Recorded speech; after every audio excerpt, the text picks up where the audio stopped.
मित्रांनो, आता साधा विचार करा, तुम्ही एखादी ज्यावेळेला बिल्डिंग बांधता, एखादा बिल्डर ज्यावेळेला बिल्डिंग बांधतो त्यावेळेला त्याने खराब क्वालिटीचं सिमेंट वापरलं, खराब क्वालिटीच्या सळया वापरल्या, खराब क्वालिटीची माती वापरली, रेती वापरली, तर ती बिल्डिंग जास्त दिवस टिकणार आहे का? त्याचबरोबर त्याने योग्य पद्धतीने त्याची मशागत नाही केली तर ती बिल्डिंग जास्त दिवस टिकणार आहे का?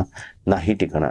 म्हणूनच तसंच आपलं शरीर सुद्धा असतं की आपण जो आहार घेतो त्याच्यानेच हे शरीर बनत असतं. आपण एखादं अन्न खाल्लेलं आहे, ते पचत आहे, त्याची प्रोसिजर चालू आहे, ते पचत एका पर्टिक्युलर लेवल पर्यंत गेलेलं आहे, पण तेच पूर्णपणे पचत नाही, त्याच्या अगोदर वरतून आपण दुसरं अन्न पुन्हा पोटामध्ये टाकतो. म्हणजे पहिलं खाल्लेलं अन्न अजीर्ण झालेलं असताना आपण आणखीन एक अन्न त्या ठिकाणी पोटामध्ये टाकतो, त्यावेळेला जे होतं त्याला अध्यशन म्हटलं जातं. याच्याने सुद्धा शरीरामध्ये ज्या वेळेला हे अन्न जातं त्यावेळेला ते शरीर त्याला पचवत असतं, एवढ्या कंडिशन मध्ये सुद्धा शरीर पचवत असतं.